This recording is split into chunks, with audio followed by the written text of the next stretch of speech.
Good afternoon, my lovely nurses. I hope you are fine and your family is good. Today, we are going to talk about pulmonary tuberculosis. We are also telling TB. Pulmonary tuberculosis, one of the most important infectious disease. It is often called the silent killer. Silent killer.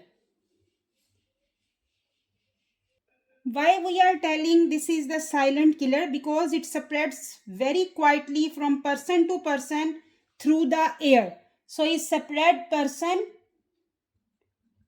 to person through the air.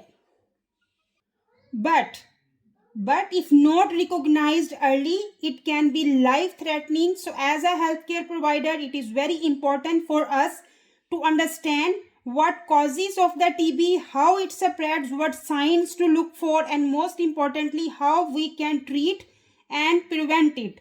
So by the end of this session, the pulmonary tuberculosis, we can be able to explain pulmonary tuberculosis in simple words, identify its symptoms, and know the role of nursing care in managing and preventing this disease. So be with me until the end, so you will learn about the complete easy explanation topic for the tuberculosis. So first of all, I will define what is pulmonary tuberculosis. Pulmonary tuberculosis is a serious infectious disease.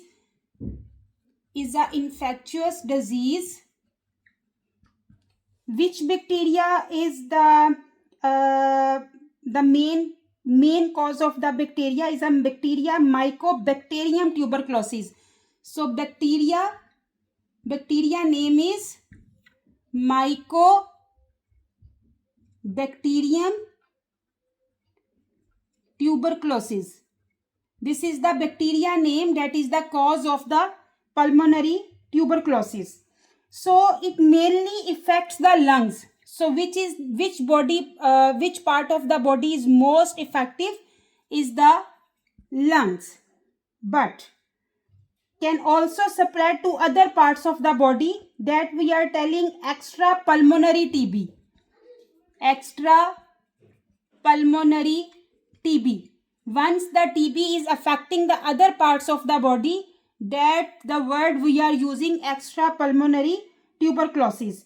So tuberculosis spread through the air, person to person, as I explained before, is a person to person spreading through the air with active TB cough, sneeze or talk. So tuberculosis can spread through air, person to person. How is spreading? Like patient is coughing, sneezing or talking. So this tuberculosis is spreading. Now I will talk about the causes.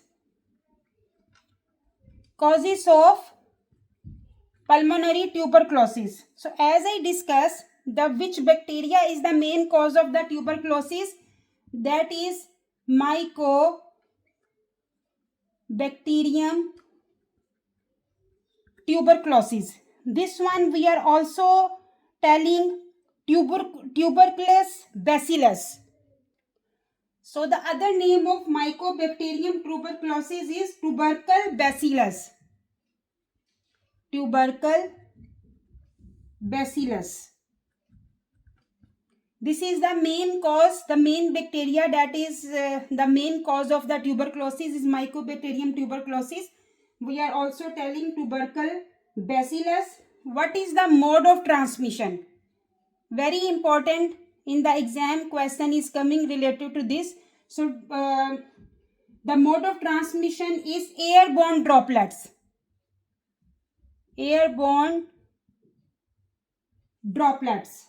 Very important, the TB is not spreading by touching, sharing utensils or things, or hugging. It's only through inhaled droplets. Inhaled droplets, patient is coughing, sneezing and talking. So the tuberculosis is only spreading through inhaled droplets. So for the mode of transmission, I want to talk about little about the airborne precautions. So you are more confident about what is the airborne precautions. So airborne precautions we are using for the disease that spread through airborne particles. So airborne particles, for example, TB. I will just explain little. TB, measles, chickenpox, COVID-19. So in these cases, these diseases are spreading through the airborne. Airborne mean patient is coughing, sneezing and talking. So that's why the name of mode of transmission is airborne droplets. So what we have to do, what the implementation we should have to do for the tuberculosis patients. So which room, first of all, which room we will provide to the TB patient? So patient placed in a negative pressure room. Negative pressure room. What is negative pressure room? Mean the airflow should be in, not out. So if airflow is in, not out, that is negative pressure room. So for the airborne droplets precautions we are implementing, we are giving the room that is negative pressure. Now we will talk about mask. Which mask we should have to use? So as a healthcare worker, I am talking about nurses, doctors, anyone who's handling the TB patient, they have to use N95 mask, the healthcare providers. But the ones we will transport the patient, for example, patient is going for the X-ray, CT scan, patient is going to the operating room. So once we are transferring patient from negative pressure room to the other department, so the patient should wear a surgical mask while transferring the patient to the other department. Now if I will talk about some other precautions that we have to implement. So limit visitors and keep door closed. So negative pressure will not affect. So what is the easy trick? N95 and negative pressure for airborne. That is the most important. So which precautions we have to implement on the airborne for the TB patients? So airborne precautions we have to use. What is the airborne precautions? We are using room that should be negative pressure room, airflow in, not out. As a healthcare provider, we will use N95 mask, and the patient should have to use surgical mask while transferring from one department to other department. Now we will discuss about the types of tuberculosis. So there are two types of tuberculosis. One is latent TB infection, and number two is active TB. We will discuss one by one. So first I will talk about the latent tuberculosis infection. So latent, actually bacteria is there. For the latent, bacteria is present, but body keeps it under control. Body keeps it under control. No symptoms, no contagious. No symptoms. Patient don't have any tuberculosis symptoms and is not contagious. Contagious mean it will not spread person to person. Can become active if immunity weak. So it can become active mean the bacteria, for example, bacteria is hide there, but bacteria can awake. It can become active if immunity is weak. So this is latent tuberculosis in easy explanation. Bacteria is present, body keep it hide mean the body keep it under control. No symptoms, no contagious, no spreading person to person, can become active if immunity is weakens. Now we will talk about active tuberculosis. So in active tuberculosis, bacteria multiply. Bacteria multiply, mean is active bacteria. Immune system can't control it. Immune system can't control it. Symptoms present, patient have symptoms of tuberculosis and is contagious. Contagious mean it can spread person to person. So this is the two types of tuberculosis, latent and active, and we discuss one by one in a very easy words. You will never forget. What is the risk factor for the tuberculosis? Risk factors. So risk factor is a close contact with the TB patient. Mean close contact with TB patient. Mean patient have active tuberculosis type and there is a close contact. Mean patient is not using any mask. The other persons are not using mask. So during coughing, sneezing or talking, the person get the infection of the tuberculosis. Weak immune system. Weak immune system. Which diseases like patient have HIV, diabetes, patient have malnutrition, the diet is not good and patient is taking chemotherapy. So in these diseases, the patient have weak immune system. Due to this reason, patient can get is a risk factor for the tuberculosis. Living in a crowded areas. Living in a crowded areas mean different paper like for example prisons and shelters. So if peoples are living in the prison and the shelters, so they are this is the most risk factor for the tuberculosis. Healthcare workers like nurses, doctors, anyone who's handling patient. Healthcare workers exposed to patient, because we are exposed to patients, so we are also is the risk factor for the tuberculosis. Now we will talk about the sign and symptoms. So what is the sign and symptoms of the pulmonary tuberculosis? So is a cough. Keep in your mind three things that so you will never forget the sign symptoms of the pulmonary tuberculosis. So keep in your mind cough, night and wait. Cough, night and wait. You will confuse what is cough, night and wait. So cough lasting, if I will talk about cough lasting more than 3 weeks. Patient is complaining, I have cough more than 3 weeks, sometimes with blood.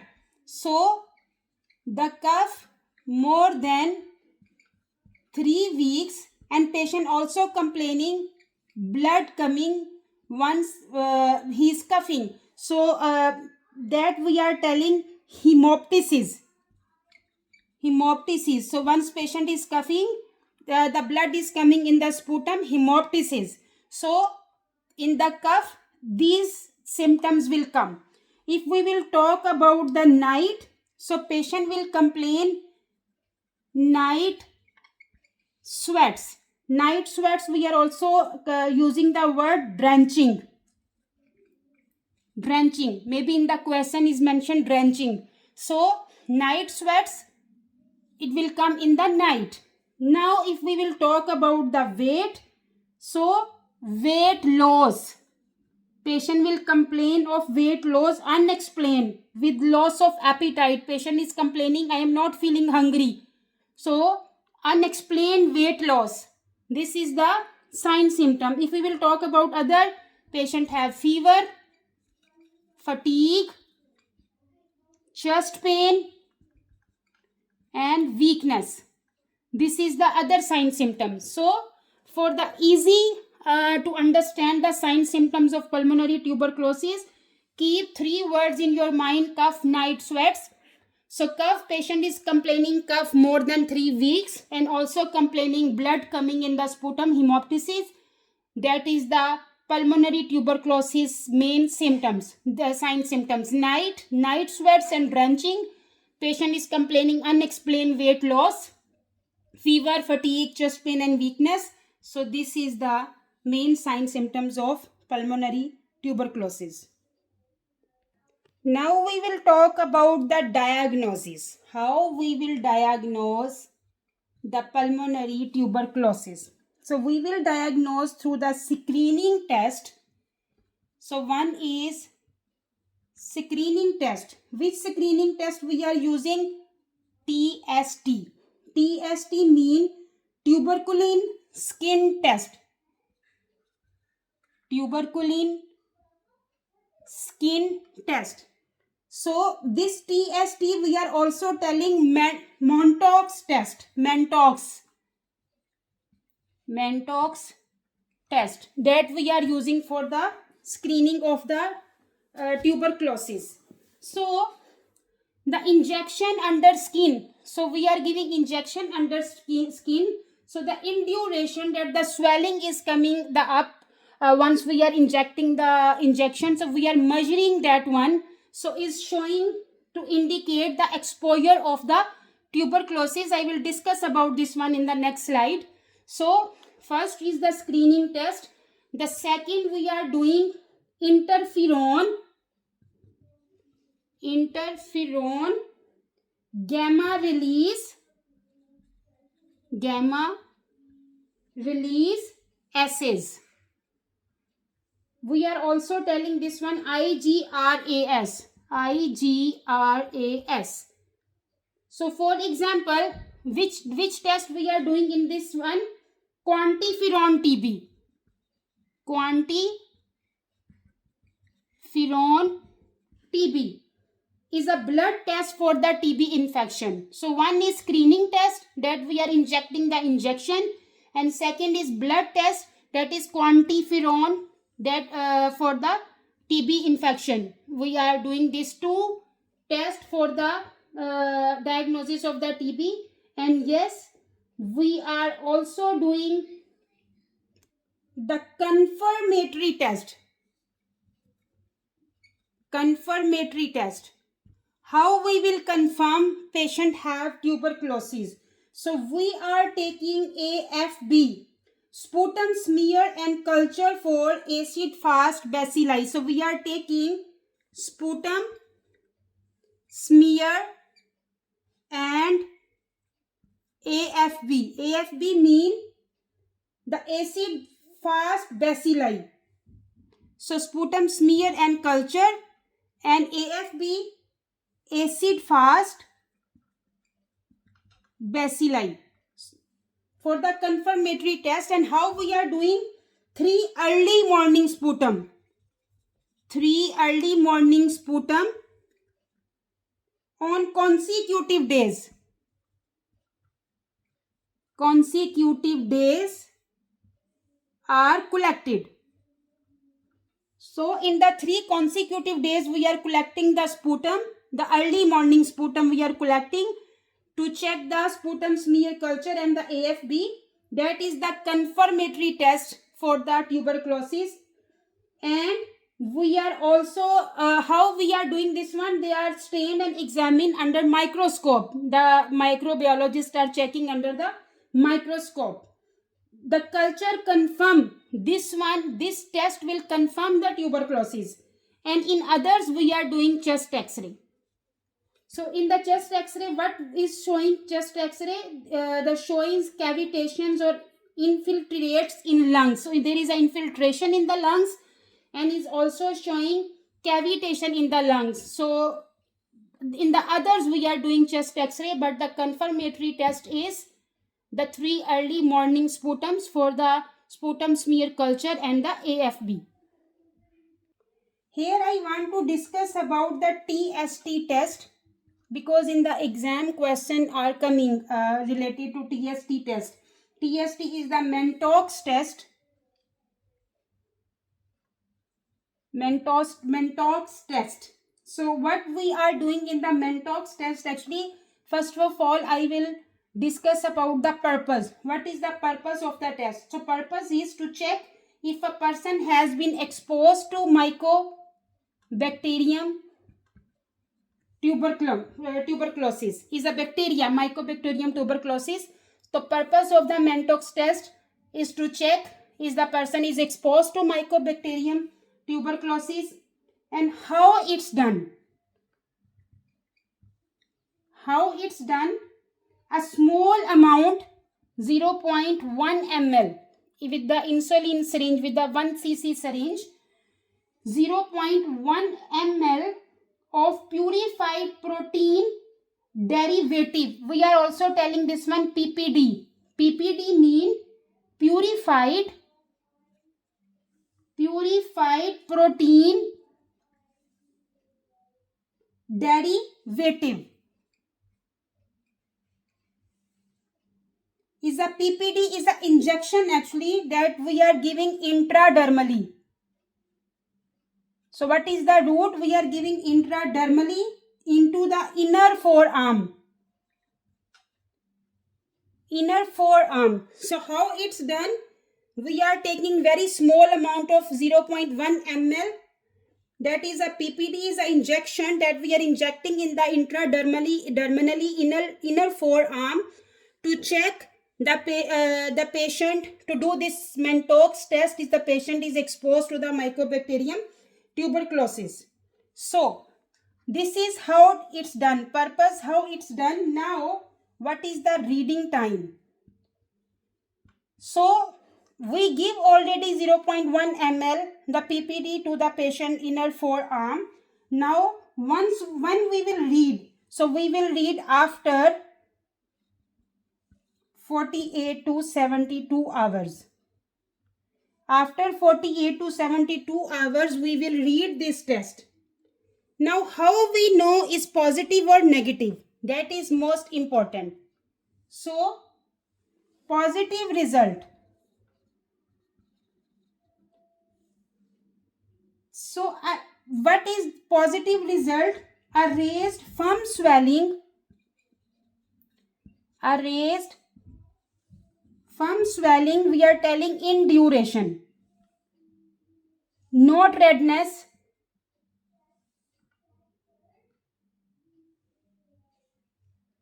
Is measured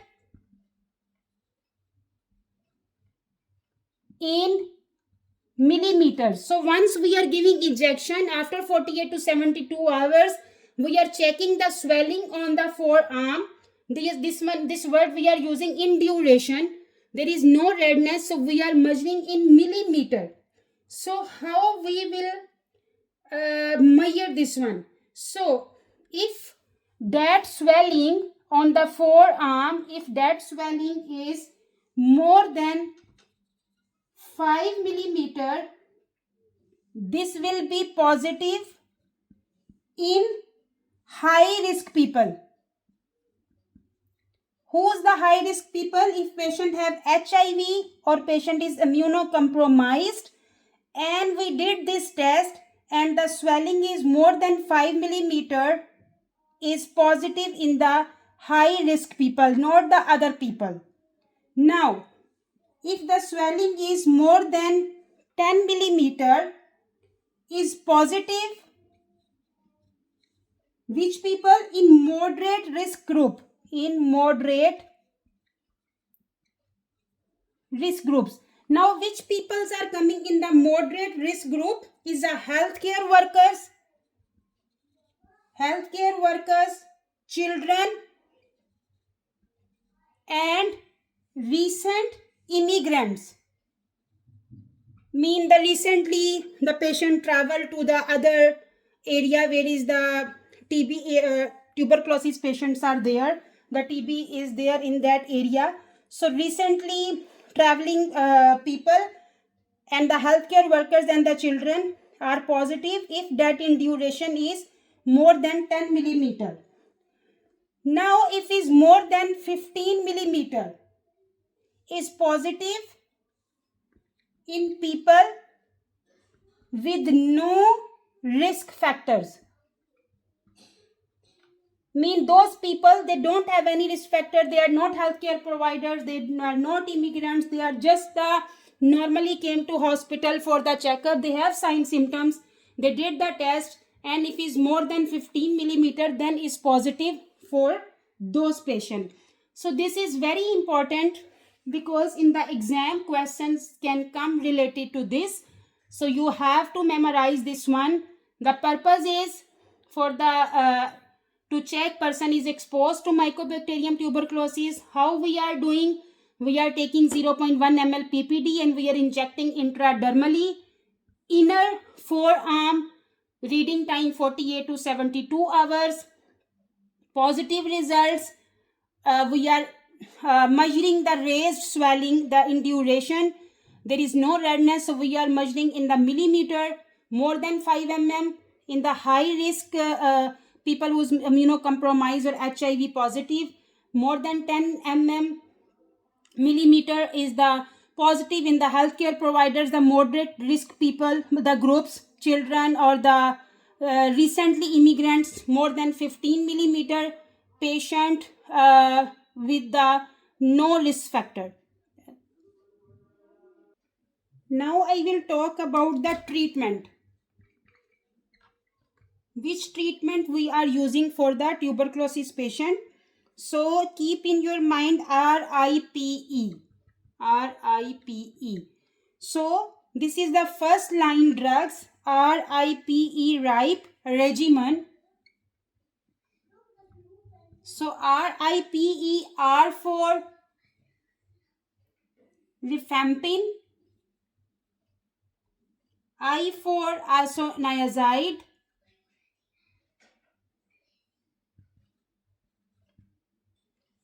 P for pyrazinamide, and E for ethambutol. So these four medicine we are using to treat the tuberculosis. What is the duration? More important. So duration, the 2 months for all four drugs. All four drugs for 2 months. 4 drugs. And then followed by 4 to 7 months. Which 2 drugs? Isoniazid, rifampicin and isoniazid. The patient should have to take 4 to 7 months. Followed by this all 4 drugs for the 2 months. And 4 to 7 months continue this rifampicin and isoniazid for the tuberculosis patients. Now, very important, the question can come in the exam. Directly observed therapy. Directly observed therapy. What's the meaning of directly observed therapy? The nurse should have to watch patient. Either they are taking medicine or not for the compliance. That is very important. Mostly TB patients are not taking medicine properly. So the nurse should have to observe for the compliance. And for the prevention of the tuberculosis, how we can prevent tuberculosis? So vaccine, that is BCG. BCG vaccine given, mostly countries are giving this BCG vaccine, especially where TB is common. So the screen high risk people. If the patients are high risk like HIV, immunocompromised patients, healthcare workers, so we are in the high risk because we are exposed to the patients.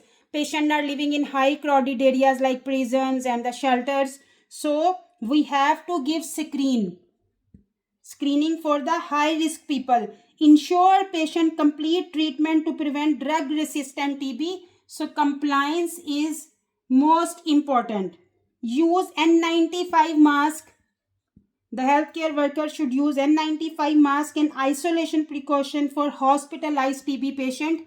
Mean the airborne precautions we have to implement if the patient is admitted in the hospital. So like if we will implement these things, we can prevent the pulmonary tuberculosis.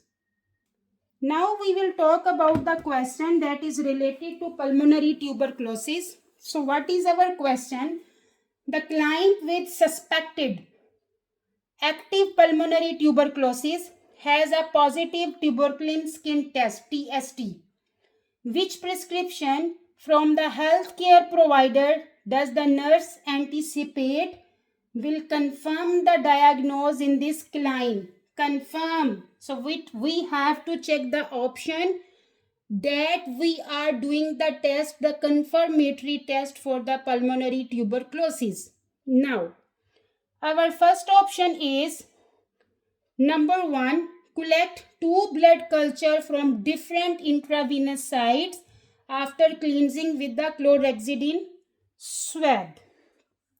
So TB does not spread in blood normally. Blood culture are used for sepsis. So if they will talk about blood culture is not spreading, the pulmonary tuberculosis is not spreading in the blood. So the blood culture mostly we are using for the sepsis patient or infection patient have different infections. So this is the wrong option. This is the not confirmatory test for the diagnosis of the TB. Number 2, collect early morning nose specimen swabs for each nair using sterile culturates. So the TB is not diagnosed from the nasal swabs. As I already informed in the lecture, we are taking the sputum swabs, the 3 early morning consecutive days we are taking for the confirmatory test. Then we are not using nose to diagnose the pulmonary tuberculosis. So this is the wrong option. Number 3, collect an early morning sterile sputum specimens on 3 consecutive days. Yes, this is our correct option. This is the gold standard test. Gold standard test. That is very important to confirm. TB is the AFB smear and culture. So we are taking 3 early morning sputum test. So this is the right answer. Number 4, collect blood for the quantiferon TB test after cleaning the site with chlorhexidine swab. The test can screen for TB infection but cannot confirm active TB. For the active TB confirmatory test, we are using sputum the sputum for the cultures, not the quantiferon. Quantiferon can show the TB infection but not show the active TB. So this is wrong option. So if I will talk about the rationale of the this question, so a positive TST means the patient has been exposed to TB but not confirm active disease. So to confirm active pulmonary TB, the nurse must obtain 3 early morning sputum cultures, sample for AFB smear and culture. Other tests we are using blood, quantiferon test are either for screening for other conditions, not for confirming the TB. So only an AFB sputum smear culture confirm the active TB. I hope you like the lecture. If you like and understand my lecture, please share and subscribe my YouTube channel. And don't forget to push the icon bell button so you can receive my coming videos notification. Thank you very much. Take care of yourself and your family. Allah Hafiz.